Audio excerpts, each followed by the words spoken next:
My name is H.A. Goodman. I'm an author, columnist, and journalist. And to read all my writing, go to counterpropa.com. Support the Counterpropa site through the Amazon links and the donate button. Share the petition below to get the DNC to give its computer servers to the FBI. There's an antiwar.com article below that talks about how CrowdStrike isn't certain about the Russian hacking narrative that it helped perpetuate. That's the company used by the DNC to further its talking points and its Russian hacking narrative. Nobody in the U.S. government has seen those servers. Get this petition to 10,000 signatures. It is 5,000 plus right now. We need the FBI to examine DNC computer servers. Somebody in the U.S. government must examine those servers. I'm going to read something to you before I get to Trump and Tillerson making NATO pay up.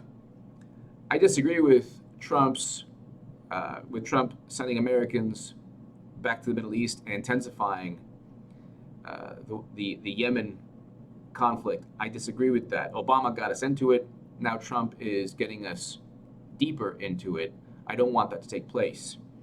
Something interesting, though, before I read you a New York Times article about Trump and Tillerson making NATO pay up, I'll read you the legacy of Obama's worst mistake, The Atlantic. The Atlantic is the antithesis of a right-wing publication. In a Fox News interview last Sunday, Obama was asked about his worst mistake. This is many months back. It's a classic gotcha question, but he had an answer. He had an answer ready. Quote, probably failing to plan for the day after what I think was the right thing to do in intervening in Libya.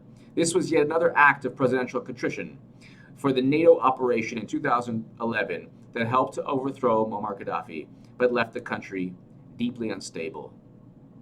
In 2014, Obama said, we and our European partners underestimated the need to come in full force if you're going to do this. Then it's the day after Gaddafi is gone, when everybody's feeling good and everybody's holding up posters saying, thank you, America. At that moment, there has to be much more aggressive effort to rebuild societies that didn't have any civic traditions. Could you imagine if Trump engaged in regime change, or Bernie? Could you imagine the response from Slate, the Daily Beast, CNN, New York Times, Washington Post? Definitely the Washington Post and New York Times.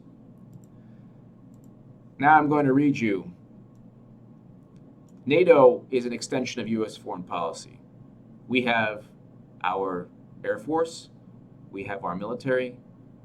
We justify interventions like Libya, for example, with the UN, with UN resolutions, and with NATO. We have other countries do our bidding in terms of following us on missions that directly correlate to U.S. foreign policy, furthering U.S. foreign policy. It's not like the United States government is going to say, gee, what's good for the UK? Or what's good for other NATO members? It's only U.S. foreign policy. That's what we use NATO for now. The whole purpose of NATO was to counter the Warsaw Pact. That was the whole purpose. There's no Soviet Union anymore, but we still have NATO. That should tell you all you need to know about NATO, but I'll read you. Tillerson delivers NATO allies a familiar message, pay up. Secretary of State Rex Tillerson joined on Friday a growing list of Trump administration officials to visit the hub of North Atlantic solidarity and scold the United States European allies, saying they did not spend enough on their collective defense. Allies must increase defense spending to meet their commitments, Mr. Tillerson said again and again in a speech to NATO foreign ministers in Brussels. He's right. And he goes on to talk about his comments echoed similarly.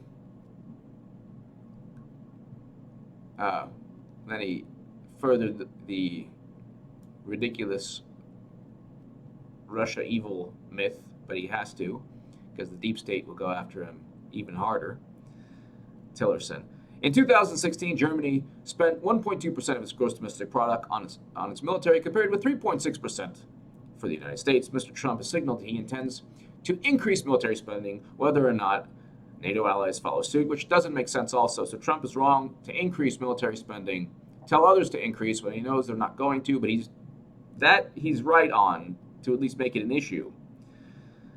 All allies understand and accept the need for fair burden sharing. Okay. So, if they're going to be part of NATO, they need to pay up, or they need to increase their military spending. I do agree with that. You can't just rely on the umbrella of American protection while you go along with every American regime change and not pay at least for the protection. Going along with the American regime change or foreign policy, American foreign policy, that's still not going to get you a free pass in terms of the United States fitting the bill for most of NATO. Give me your thoughts below. Thank you so much for listening.